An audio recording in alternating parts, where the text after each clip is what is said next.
Olá, hoje é quinta-feira, 25 de julho. As notícias de interesse do trabalhador, dos movimentos sociais e pela democracia estão aqui no seu jornal. Hoje é Dia Internacional da Agricultura Familiar, responsável por 80% dos alimentos que comemos. Entidades de classes e servidores realizam ato em defesa do Hospital dos Servidores Públicos do Estado de São Paulo. No Rio de Janeiro, o escritório formado apenas por advogadas negras combate o racismo no meio jurídico.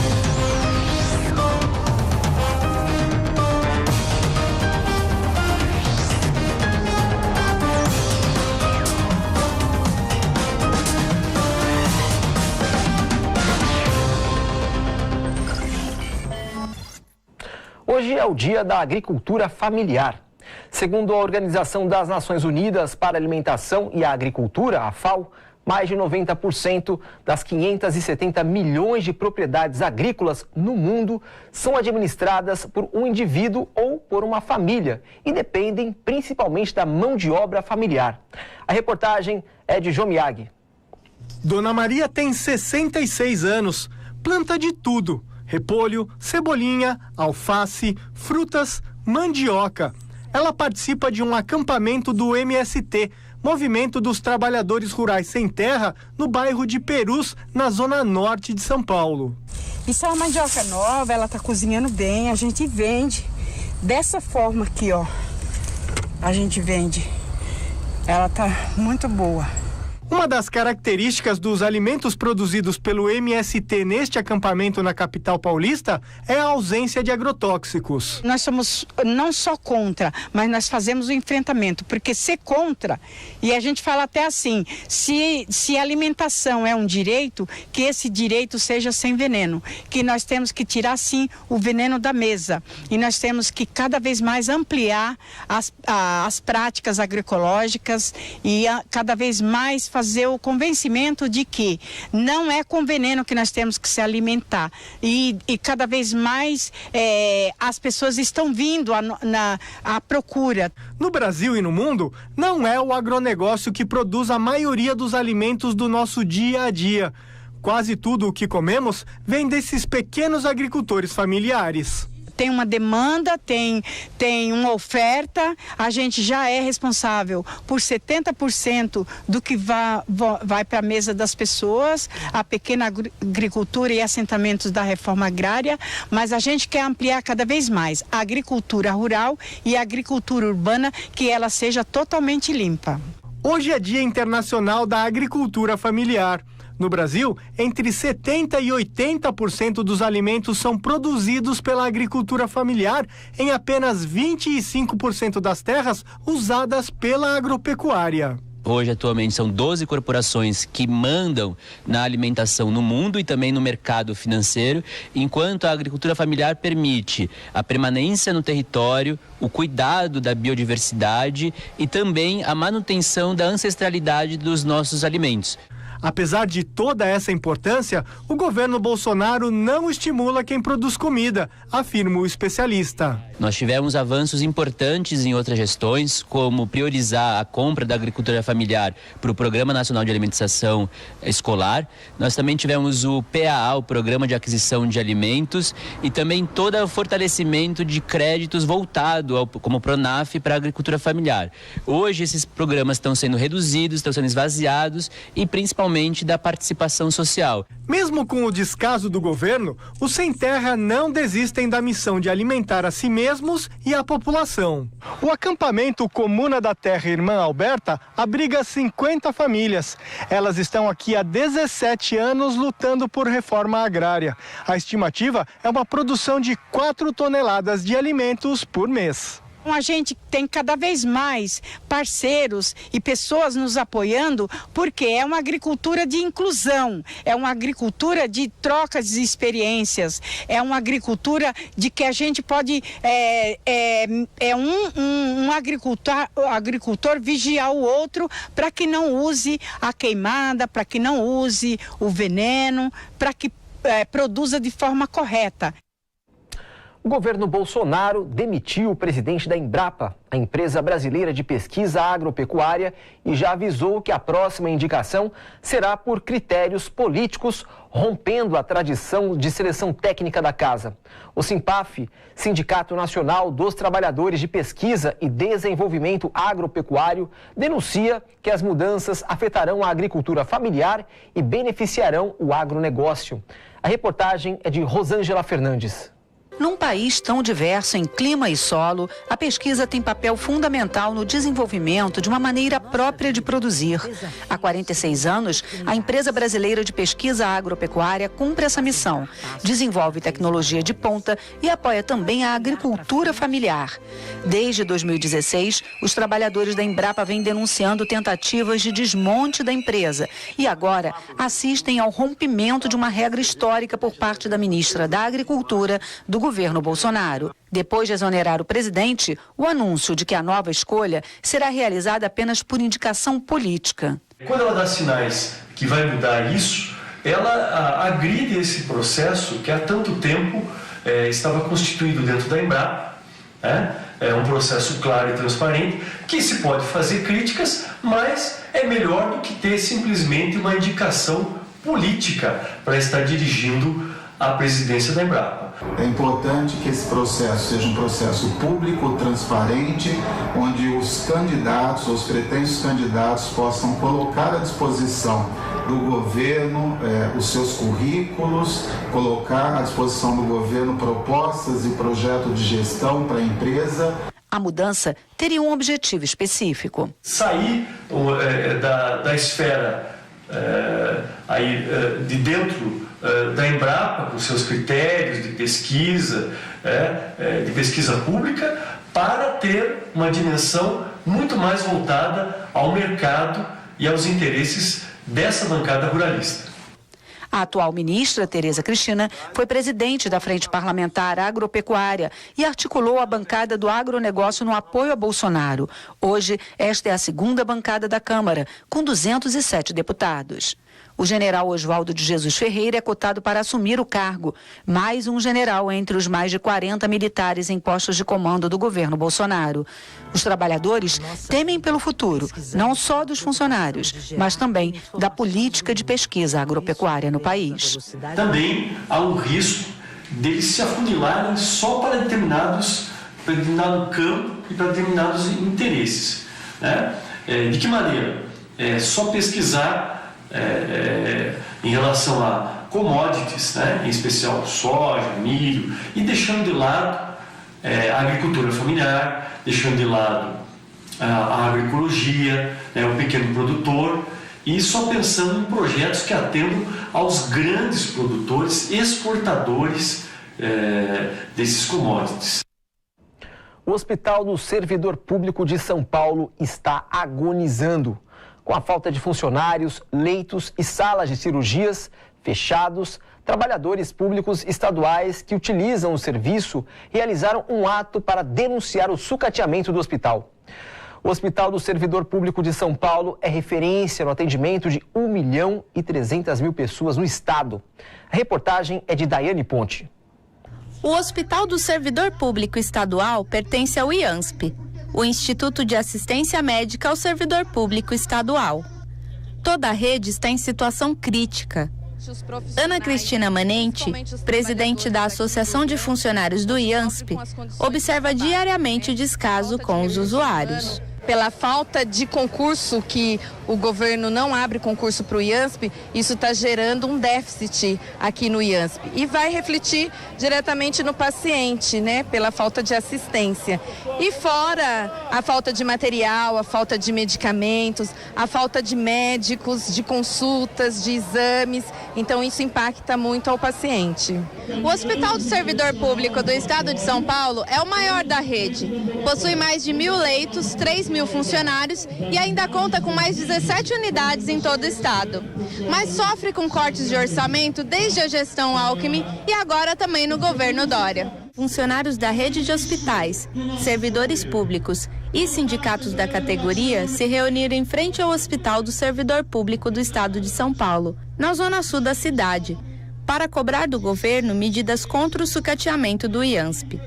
Regina Bueno, diretora do Sindicato dos Trabalhadores Públicos da Saúde em São Paulo, teme que o hospital na capital paulista seja fechado. Nós vamos fechar cada vez mais leitos, nós vamos ficar cada vez mais precarizados, os médicos estão pedindo a conta, os outros profissionais também estão pedindo, o salário não aumenta. E aí a gente tem muito medo que o nosso hospital seja entregue, vendido, né? E aí fechado, como outros hospitais da saúde. Com relação aos conveniados de Araras, nós somos atendidos em Rio Claro, Limeira e Piracicaba. Só que Rio Claro está muito difícil. A gente não consegue marcar nada com relação ao hospital, que é o Santa Filomena. Atendimento de emergência, você tem que pedir socorro aqui para a Comissão Mista de São Paulo. E com relação a Limeira também. Todo mês, os servidores públicos têm 2% dos salários descontados em holerite para ter acesso ao serviço do IANSP. Para o deputado estadual Carlos Gianazzi, a Assembleia Legislativa de São Paulo tem que aprovar emendas para que o Estado também contribua com a manutenção da rede. A Assembleia Legislativa tem que aprovar as emendas que nós apresentamos, tanto na LDO como também na lei orçamentária, obrigando o Estado a investir os 2% por servidor público, porque todo servidor público contribui com 2%. É um desconto automático no seu holerite. E o Estado tinha que dar a sua contrapartida também. E a outra é a aprovação imediata do PL 50, Projeto de Lei 52, que é do próprio governo, que transforma o IANSP numa autarquia. É um comportamento desumano que afronta a dignidade humana dos nossos servidores, o que está acontecendo no IANSP em geral. Em nota, o IANSP se limitou a dizer que o governo do estado contribui de forma expressiva com a instituição por meio de aportes anuais. Daqui a pouco, nosso comentarista político João Caires vai falar sobre a repentina velocidade com que possíveis hackers foram presos. Primeiro, eram da Rússia. Agora, o que se sabe é que são de Araraquara. Essa história, cheia de dúvidas, você acompanha daqui a pouco. Seu jornal volta já.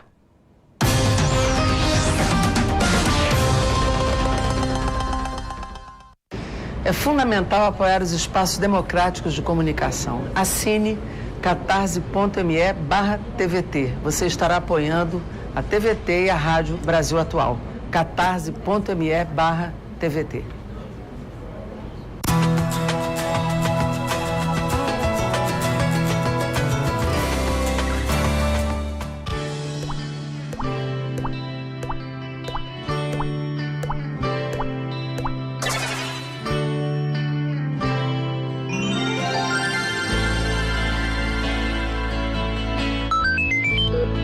Seu sangue salva vidas. Procure um hemocentro perto de você. Uma campanha da TVT.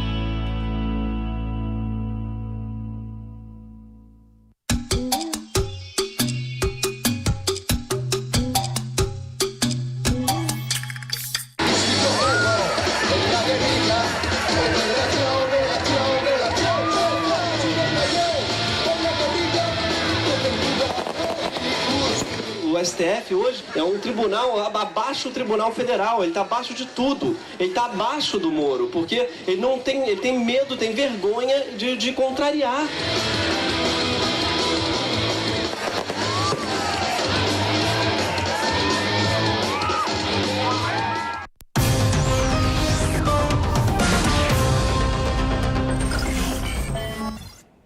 Hoje, 25 de julho, é comemorado o Dia Internacional da Mulher Negra, Latino-Americana e Caribenha.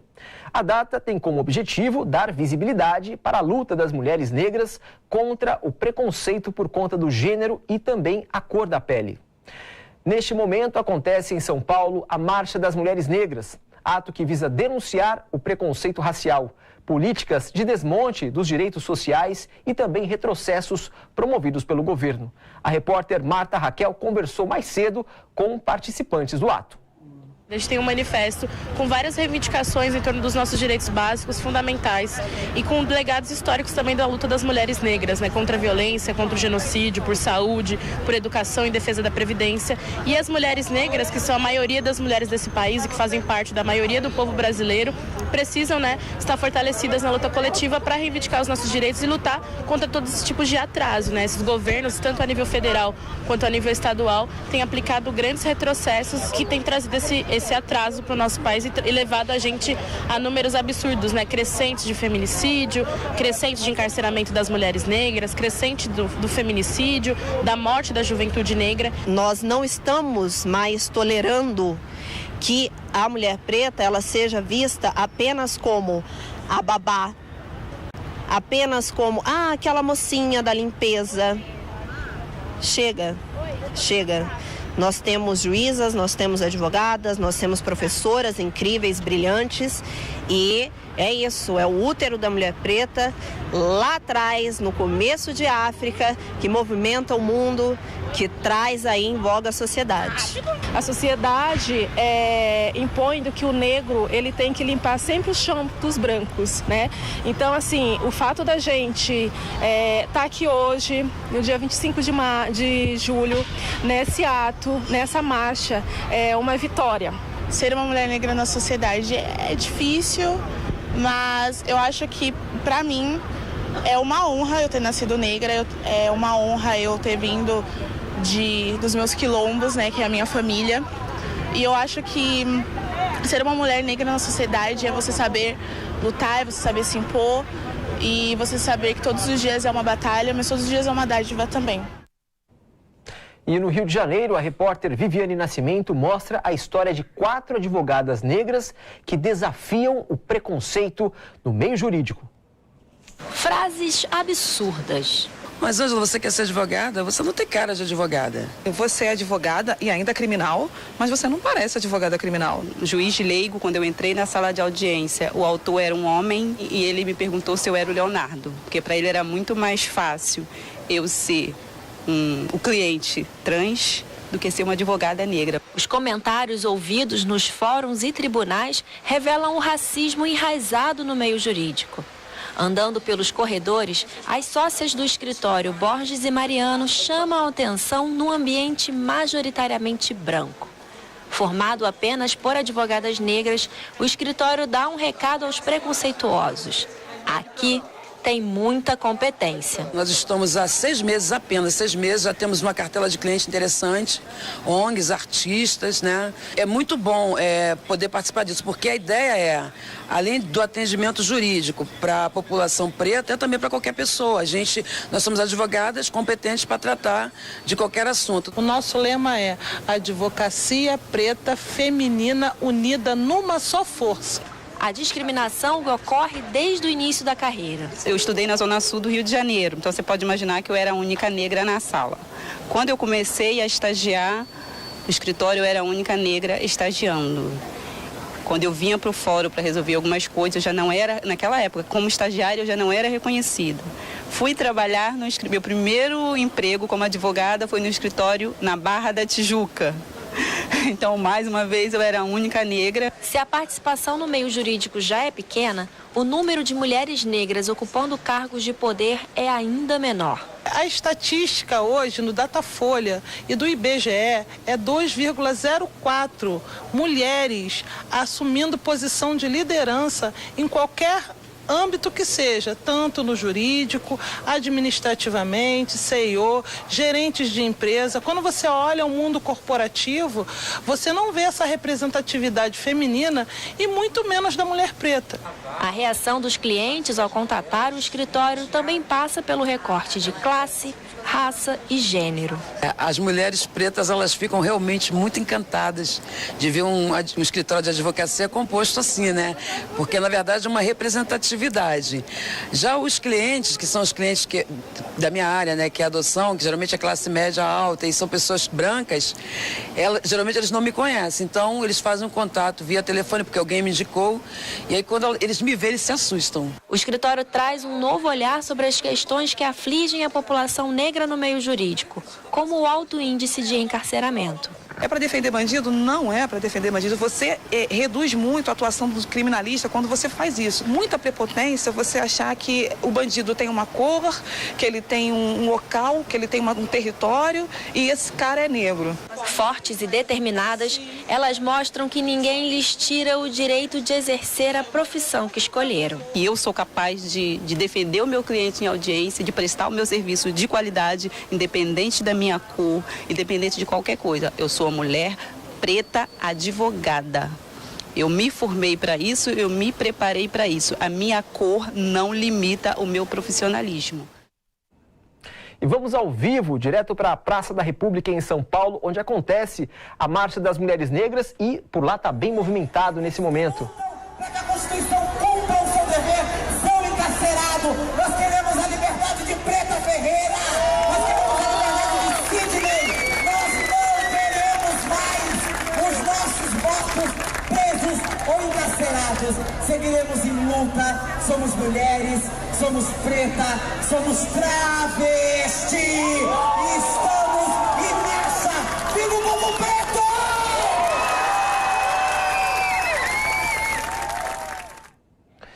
E a decisão do Conselho Administrativo da Petrobras de vender 30% das ações da BR Distribuidora a investidores estrangeiros, a maioria composta por bancos, foi amplamente criticada por sindicatos do ramo petrolífero.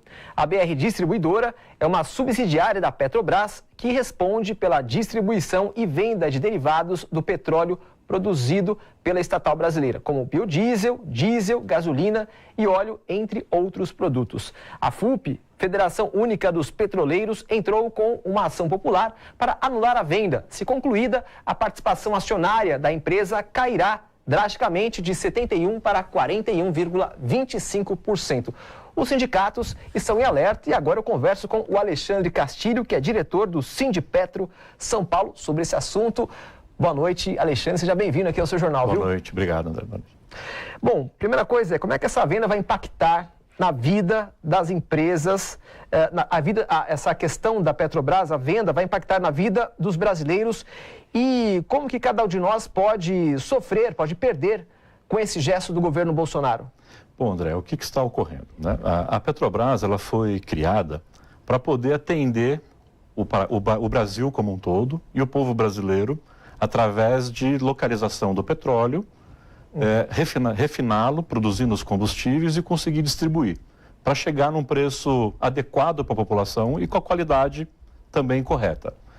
A partir do momento que você diminui a presença da Petrobras em todas essas etapas do processo, você enfraquece um sistema que poderia continuar garantindo preços baixos e competitivos para o povo brasileiro.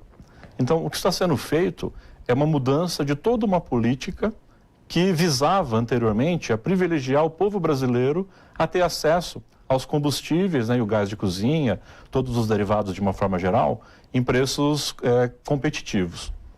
Então, o que vai acontecer na prática? A Petrobras, ela sempre foi muito competitiva, por isso que não entravam muitos concorrentes no mercado nacional. Os acionistas, eles começam a subir o valor das ações no momento de venda, porque eles enxergam uma oportunidade de grande lucro para eles, onde eles poderão praticar preços altos para a população e aumentar as suas margens de lucro. Por isso que o mercado reage de uma forma positiva, como uma chance de aumentar os seus lucros. Só que esse aumento de lucro, na prática, para o povo brasileiro, é aumento dos preços dos combustíveis de uma forma geral. Hoje a Petrobras, apesar dela ser uma empresa estatal, ela já está operando como se fosse uma empresa privada, trabalhando com preços na faixa de preços internacionais, e quem está pagando a conta disso é o povo brasileiro. Se você diminui a sua capacidade de regulação dos preços numa parte do processo, que seria exatamente nessa área de distribuição, você diminui essa capacidade de conseguir controlar e influenciar os preços de uma maneira para baixo, para não prejudicar ali os interesses do povo brasileiro. Agora, Castilho, por que essa equiparação com preços internacionais? Por que o Brasil precisa disso? O Brasil não precisa disso. É simplesmente uma vontade política de um governo. Foi implementado isso no governo Temer, E o governo Bolsonaro, ele dá continuidade a essa política de fazer com que a Petrobras pratique os preços internacionais, sendo que ela poderia praticar os preços nacionais da produção do petróleo. Na prática, o que acontece? A Petrobras, ela localiza o petróleo do pré-sal, extrai, e você tem um custo de partida para poder fazer o refino dos combustíveis. Então você parte de um custo de $30 para produzir ali os derivados. O que está sendo feito? Está se pegando o preço do barril internacional, ao invés de utilizar o custo nacional de produção. Por isso que os preços dispararam. Então só é vantajoso para o concorrente internacional. Porque se a Petrobras pratica preços altos na faixa internacional, está facilitando a entrada de um novo concorrente. É o que está acontecendo. Hoje já tem 20% dos combustíveis aqui do país já são de importação dos Estados Unidos. Se essa maioria na Petrobras, na parte administrativa, na parte acionista, realmente se fortalecer lá dentro, a quantidade de combustível pode cair na população, pode cair na nação? Não, o que acontece... Os postos de gasolina? O que acontece na prática hoje é o quê? O mercado de acionistas que comprou, né, essa parte aí da BR Distribuidora, eles querem obter o lucro máximo. Eles não estão preocupados em atender o fornecimento numa região bem afastada, no interior de um estado, né? A maior preocupação dele vai ser garantir o lucro máximo. Se puderem atender só as regiões de grande consumo com preço elevado, farão isso. Levar o combustível para região muito afastada pode significar diminuição da margem de lucro. Então, se você segue a ótica atual de o olhar dos acionistas, ele quer ter lucro máximo. Se o povo vai ser bem atendido ou mal atendido, não é esse o foco da atenção, né, do mercado de investidores. Quer dizer que essas empresas estrangeiras, elas podem determinar a quantidade de combustível que será distribuído na população. Fica a critério dela, corre esse risco. Ela tem que atender o mercado, mas os preços que ela vai praticar é a tabela dela. Então você tem uma concorrência, né, entre as empresas que fazem a distribuição. Só que se você tem uma fatia, né, a Petrobras, como uma detentora de uma fatia considerável do mercado, se ela pratica preços baixos na distribuição, ela força o mercado também a acompanhar preços mais baixos, não destoar totalmente. Se a Petrobras faz preço alto, todo mundo pode também subir os seus preços. Então a Petrobras, ela tinha essa influência de poder determinar uma média de preço que força todo mundo a acompanhar mais ou menos a mesma faixa de valores de mercado. Se a Petrobras se retira desse cenário, dela poder pautar ali as faixas de preço, o mercado faz o que quer. E o mercado significa procurar ter o lucro máximo, independente dos investimentos que são feitos no país. Agora, como é que o Sindipetro está se articulando para tentar barrar essa venda? Existem processos, né, judiciais que nós entramos, né, inclusive com relação à TAG e também agora com a BR Distribuidora. Como a Petrobras, né, ela nasceu dessa missão não só de encontrar o petróleo, mas como refinar e distribuir, então nós entendemos que isso é a essência do negócio da Petrobras enquanto soberania nacional e atender os interesses do povo brasileiro. E que chamamento você faz para a população nesse momento? Então, apesar de ser uma subsidiária, ela faz parte, né, diretamente ligada ao tipo de negócio que é atender os interesses da população conforme previsto na Constituição. Então, o chamamento é para que o povo brasileiro ajude a defender os seus interesses e para que os preços de combustíveis voltem a ser baixos, que a gente defenda uma Petrobras estatal e que trabalhe com os preços competitivos, com o custo nacional de produção do petróleo. É uma política totalmente diferente e oposta ao que está sendo feito agora no governo Bolsonaro, que respalda o presidente da Petrobras, que é o Castelo Branco.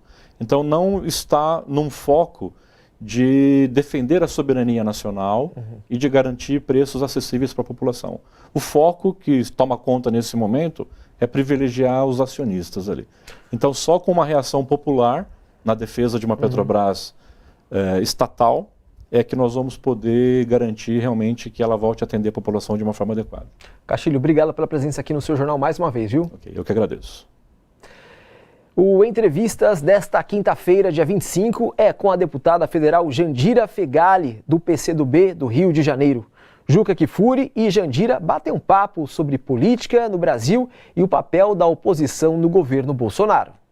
A democracia brasileira está maculada pela divulgação do Moro, já tem uma mácula absurda, maculada por uma prisão sem provas, maculada pelas ações do governo federal de violar a Constituição todos os dias, maculada pelas restrições de participação da sociedade civil permanentemente, todos os mecanismos de participação direta que foram construídos, maculada pela flexibilização do porte de arma, maculado por todas as ações que o governo vem fazendo, tudo. Eu digo maculada? Maculada pela retaliação ao Nordeste, maculada pela fome.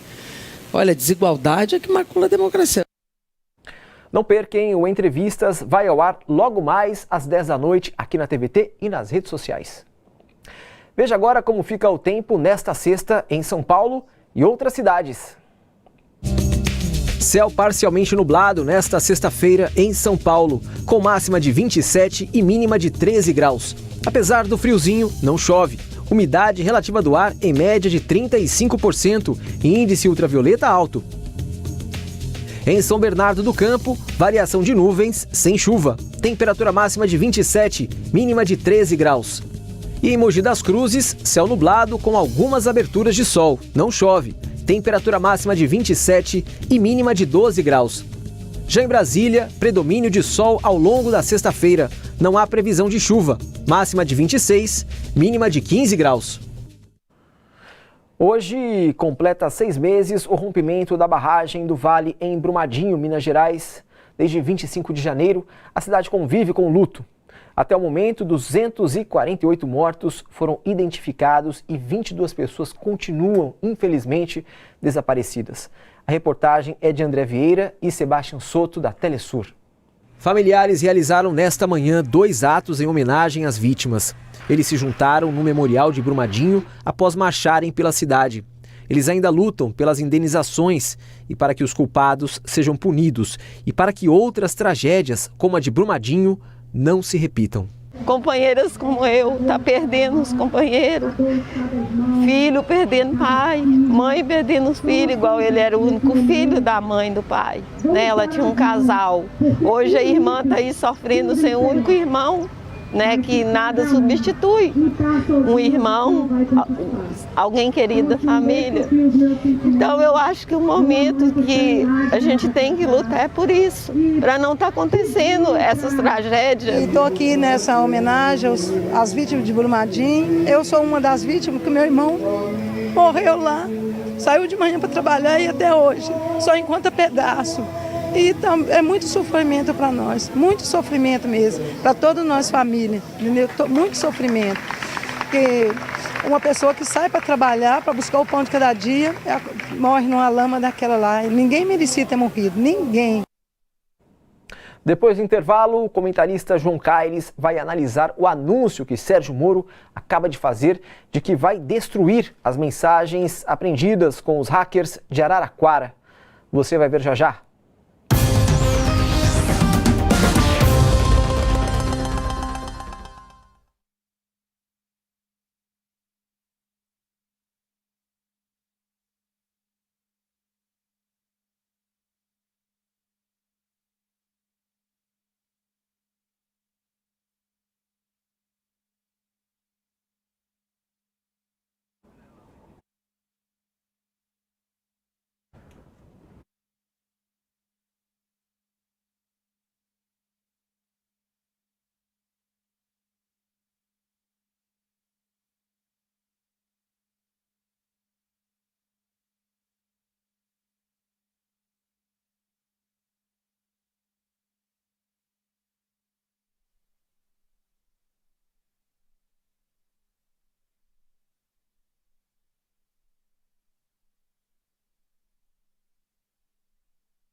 Em tweet lançado globalmente no início da tarde em inglês, o jornalista Glenn Greenwald denunciou que o ministro Sérgio Moro ameaça transformar o Brasil numa ditadura.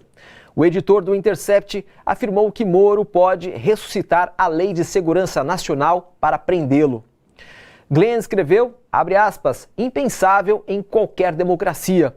O ministro da Justiça, Sérgio Moro, está comandando a investigação contra nosso jornalismo, apesar de ser sua corrupção, o que temos tornado pública. Ele está ameaçando utilizar uma lei da época da ditadura, a Lei de Segurança Nacional, para prender-me por fazer jornalismo. Fecha aspas. Quanto à informação da Polícia Federal de que hackers entregaram material ao Intercept anonimamente e sem cobrar nada, Greenwald repetiu que não fala sobre suas fontes. Destacou, porém, que fica confirmada a sua versão de que não pagou pelo conteúdo que vem divulgando e continuará a divulgar. Líder do PT na Câmara, o deputado federal Paulo Pimenta, sente cheiro de armação na investigação da Polícia Federal que chegou aos hackers de Araraquara. Pimenta estranha especialmente a menção ao partido, como aconteceu no episódio do sequestro do empresário Abílio Diniz em 1989. Quando Lula concorreu a primeira vez, Abílio Diniz foi sequestrado e colocaram camisetas do PT nos sequestradores.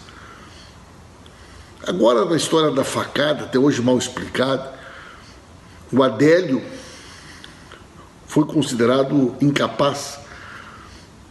O Adélio não foi responsabilizado pela facada e a família Bolsonaro e o Bolsonaro sequer recorreu da sentença. E no meio de um turbilhão de informações gravíssimas sobre uma conduta criminosa do juiz Sérgio Moro e do procurador Dallagnol, surgem hackers de Araraquara, a capital nacional da laranja. No início era uma história de que eram hackers russos. Cuidado, porque uma investigação conduzida pelo principal interessado no seu desfecho só ocorre em ditaduras. A Polícia Federal investiga e o principal interessado na investigação é Sérgio Moro, o chefe da Polícia Federal. Isso é muito grave. Toda atenção, isso está com cheiro de armação. E quem está aqui no estúdio da TVT para comentar esse estranho e vertiginoso acontecimento dos hackers de Araraquara, que mais parece um filme de ficção, nós recebemos o comentarista político João Caires. Boa noite, João. Mais uma vez, seja bem-vindo aqui ao vivo e em cores no nosso estúdio. João, a gente viu agora aí o depoimento do deputado Paulo Pimenta denunciando que há no ar esse cheiro de farsa com a prisão dos hackers de Araraquara e a notícia de que venderam vazamento da Lava Jato ao PT. Qual que é a sua avaliação disso? Não, um pouco do que o Paulo Pimenta já falou. Eu lembro da eleição de 89, foi o primeiro voto para presidente, eu lembro dessa história do Abílio Diniz. Inclusive, na época, um cunhado à época também deixou de votar no PT, porque, porra, que sacanagem isso, aquela coisa toda, né? Um absurdo. Já era uma fake news. Já era uma fake news da época, né? E teve o apoio dos grandes meios de comunicação. A mesma coisa agora, essa história de hacker, primeiro que o Intercept nunca falou de hacker, né? Ele falou que recebeu de uma fonte anônima, agora essa fonte anônima está se dizendo que é o tal do Deneghetti aí, mas ele tem que provar também, não basta ele falar que entregou. Então, porque ninguém pega um material desse, entrega e não fica com cópia, né? Você tem os arquivos. E outra coisa, a história de quebrar a criptografia, eu não sou especialista na área, mas conversando com os especialistas, é quase impossível você quebrar essas coisas. Então, aparentemente, não parece que foi por meio de hacker que conseguiram isso. Foram pessoas que tinham acesso às conversas que conseguiram baixar. Se realmente é isso, o rapaz que está se dizendo, ele tem que provar. E está muito estranho, né? A gente vê a reação da família, que fala que o filho nem de internet entende, está envolvido, e parece que eles querem envolver 4 pessoas, porque pela lei de organização criminosa, para ser uma quadrilha tem que ter 4 pessoas, não tem quadrilha de 3, de 2 ou de 1. Então, para envolver como se fosse uma organização criminosa mesmo. Então é muito estranho. Agora o próprio o juiz, agora no caso o ministro da Justiça, dizendo que vai destruir as provas. O que é uma bobagem. Significa isso? Ele quer destruir por quê? Na verdade, tinha que pegar e averiguar. Existem as conversas, e o mais interessante, né? O próprio juiz Barroso, né, o ministro do Supremo, falou, não, naquele jantar nós não falamos de Lava Jato. Ninguém perguntou do que tinha falado. O próprio Intercept publicou que houve essa conversa de um convite, o que é muito estranho, chamar o juiz e o acusador para um jantar, ainda mais um ministro da Suprema Corte. Então esse jantar houve mesmo, então essas conversas existiram. Várias coisas que o Intercept Brasil vem colocando, não só através dele, mas em parceria com a revista Veja, com a Folha de São Paulo, com El País, com o Correio Brasiliense, têm sido confirmados. Inclusive, esses meios de comunicação checaram a veracidade do assunto. Agora, o que eu queria falar, de fato, para o cidadão, para a cidadã que nos está assistindo, né, nossos telespectadores aqui, que olha que diferença, né? Ninguém aqui quer saber se foi hacker ou não. Nós estamos vendo que o conteúdo das mensagens é verdadeiro. Olha o que aconteceu em Porto Rico. O governador de Porto Rico é um estado satélite dos Estados Unidos, seria o 55º, né, estado americano, está lá numa posição assim. Pelo governo a população americano. Soube de mensagens através de um aplicativo também, mensagens machistas, misóginas, aquela coisa toda, com homofobia, tudo mais. Durante 12 dias a população fez protesto. O governador agora renunciou. O mesmo tinha que acontecer. O problema não é como é que foi feito ou deixou de ser feito. O problema é o conteúdo das mensagens.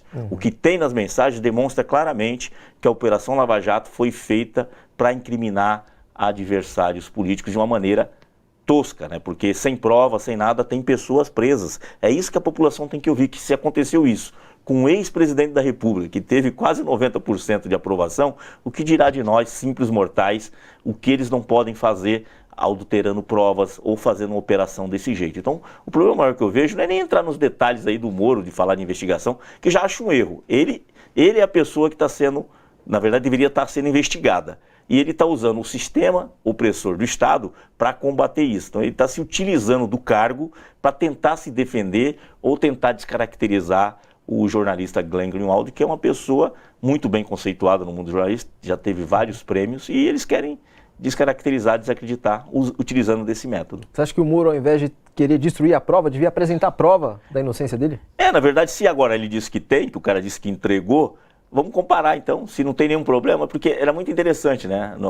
O próprio a questão do Telegram, ele disse que já não usava há muito tempo, então não tem nada a ver com ele, porque pegaram as pessoas agora. Um dos próprios aí que falam que é hacker, ele é filiado ao DEM. Aí estão tentando ligar o PT, que não tem nada a ver. E esse cara, muito estranho, nos últimos dias começou a postar coisa como se ele tivesse um perfil de esquerda, e não é de esquerda, né? Então é muito estranha essa história de pegar esses meninos, né? Aquela história toda, como o Paulo Pimenta comentou aí, falavam em russos, em tanto lugar. E assim, é aquela história da capa da Veja da semana passada, da história do terrorista. O Brasil é o único país do mundo que o terrorista avisa o que vai fazer, é entrevistado e diz quem ele vai pegar. Agora a mesma coisa, os hackers, porque o próprio Intercept Brasil já tinha colocado que a Polícia Federal estava fazendo uma operação para tentar incriminá-los com história de hacker, eles já tinham obtido essa informação, publicaram isso, e aí o hacker está sabendo disso, deixa a rastro e fica em casa esperando a polícia prender. É muito estranho, né? Então, tem muita coisa aí para ser revelada e o Moro tem que responder, não essa questão de ser hacker, não. Responder assim, esses diálogos existiram, então a sua postura como juiz é equivocada, você infringiu a lei. Então, o primeiro passo que ele tinha que fazer era renunciar ao cargo, ou o próprio presidente da República tirá-lo do cargo, porque nós já tivemos no passado recente ministros que, por muito menos, tiveram que sair do cargo por nada, né? Eu lembro muito bem a questão da tapioca do ministro dos esportes. Agora, acharam esses hackers, mas cadê o Queiroz? E até agora não acharam quem matou Marielle Franco? Não, exatamente isso. O Queiroz fez tudo aquilo, dançou lá no hospital, pagou em dinheiro, o hospital em dinheiro vivo, ninguém sabe de onde veio esse dinheiro, mais de 100 mil reais. O Queiroz está aí, não teve condução coercitiva, inclusive tem diálogos, né, que entre o Deltan, Dallagnol, falando para o Moro aliviar, não investigar, porque pode envolver isso, aquilo, e você pode perder a sua indicação para o Supremo. Então é algo também, outro diálogo. Esse diálogo é verdadeiro ou não? Ele não nega, não assume e fala. Se esse diálogo é verdadeiro, é muito grave, porque nós estamos sentindo isso, a população brasileira está sentindo que ele não está sendo investigado. Desde dezembro, não prestou depoimento, não foi incomodado, bem diferente dos outros. O Adriano também, o policial que disse que sumiu, Então, assim, essa história da Marielle sumiu do mapa, o Queiroz sumiu do mapa e eles conseguem encontrar um hacker. É muito interessante. Vamos ver os próximos capítulos. Exatamente. Caires, obrigado pela presença aqui. Até a próxima. Até a próxima. Líder do Partido Trabalhista do Reino Unido, Jeremy Corbyn, pediu a libertação do ex-presidente Lula. Foi em Londres, no Fórum Social Internacional do partido, com a presença da ex-presidenta Dilma Rousseff. In Brazil, of course, we need to send a message of solidarity with those trying to defend democracy, those trying to defend the gains that have been made in Brazil by successive movements, successive unions, and indeed the governments led by both Lula and Dilma.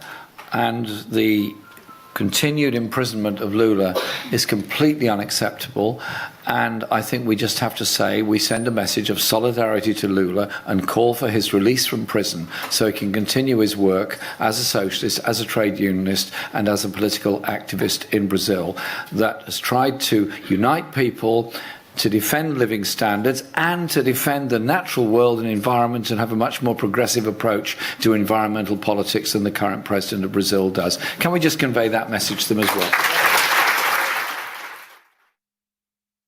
O ex-presidente Lula acredita que o PT e os demais partidos de oposição precisam formar imediatamente uma frente em defesa da soberania nacional para evitar episódios como a venda de partes da Petrobras.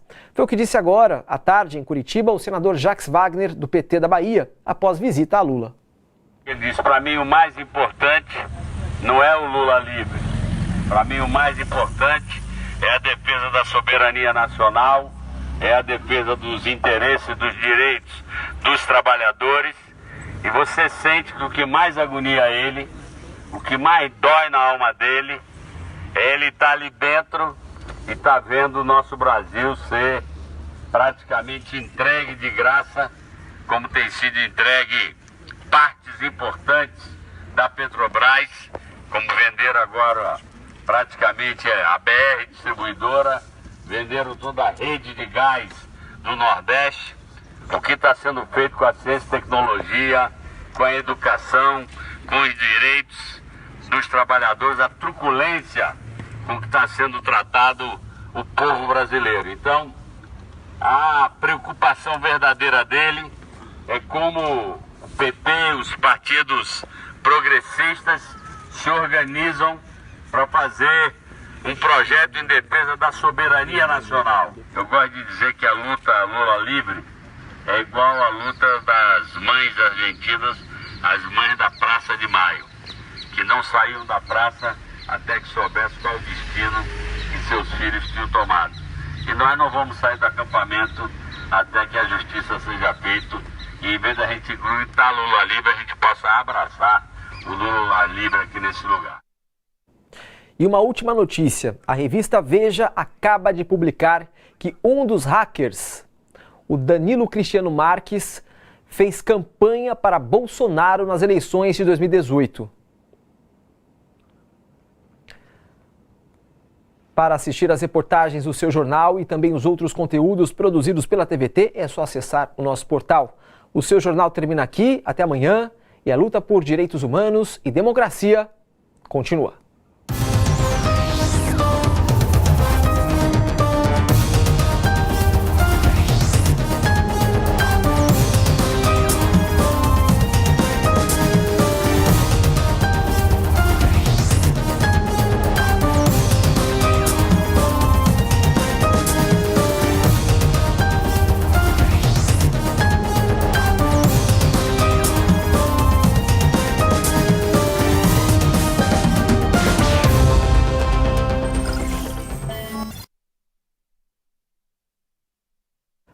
Bom, deixa eu ler aqui as últimas mensagens que vocês mandaram para cá. Ana Paula falou o seguinte, este governo é um engodo.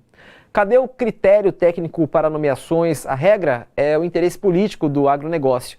Veneno e milícias tomaram poder. A Marisa Cunha falou o seguinte, ideologia na Embrapa.